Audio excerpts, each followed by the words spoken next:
চাই। এখন দেখেন শুধু যে আমি ফাইনাল হয়েছি তা না, অনেকেই হয়েছে। বাট নোটিশটা যে দিয়েছে সে কিন্তু এখানে কিন্তু আমার কোনো দোষ নেই, বা আমরা যারা ছিলাম সেখানে কারো দোষ নেই। এখন কিছু মোবাইল সাংবাদিকরা যদি ওখানে যে আমাদের পার্সোনাল ভিডিও করবে, তার আমাদের কিছু করার নেই। আর এখানে আমি প্র্যাকটিসে কি করে যাবো না যাবো, এটা তো আমার চয়েস। আমি কি করে যাবো। আর যখন আমরা খেলার মাঠে খেলতে যাই তখন কিন্তু আমরা জার্সি পরে যাচ্ছি। টিএ স্পোর্টসে যে দেখিয়েছে টিভিতে, উনি বললো যে টিভিতে দেখা যায় না, আমরা কিন্তু টিভি মানে যখন আমরা খেলতে গিয়েছিলাম তখন কিন্তু আমরা জার্সি পরেই গিয়েছিলাম।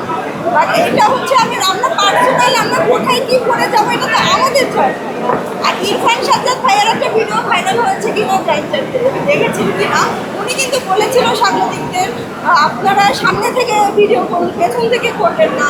তো এটা আসলে আমাদের কোনো দোষ না। এখন যদি মামলা করতে হয় তাহলে গণমাধ্যমের বিরুদ্ধে করুক, তারপর যারা মোবাইল সাংবাদিক তাদের উপরে করুক, বাট আমাদের কেন, আমরা তো এখানে কিছু করি। এখানে তো আমাকে যা কোয়েশ্চেন করা হয়েছে আমি তাই বলেছি, আমি তো বেশি কিছু বলি নাই আমার যা মনে হচ্ছে। বাট যে লয়ার সে সে যেটা করেছে এটা আমার মানহানি হয়েছে, আমি মামলা দেবো, মানহানির মামলা দেবো তার বিরুদ্ধে। কারণ এটা কিন্তু ওই আরও 2-3 দিন আগে এটা চলে গিয়েছে, ওই টপিক কিন্তু কেউ মনে রাখেনি।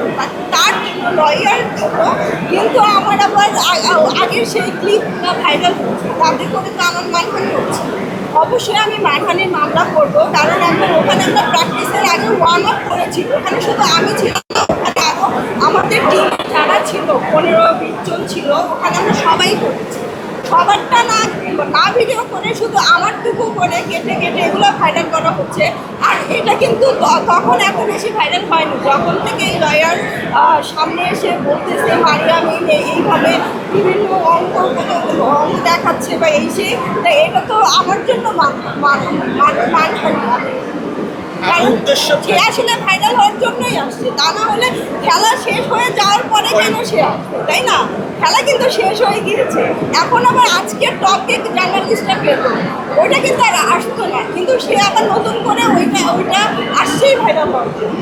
আর এখন এটা কিন্তু বলতে পারবো না, আসলে আমি তাকে চিনি না।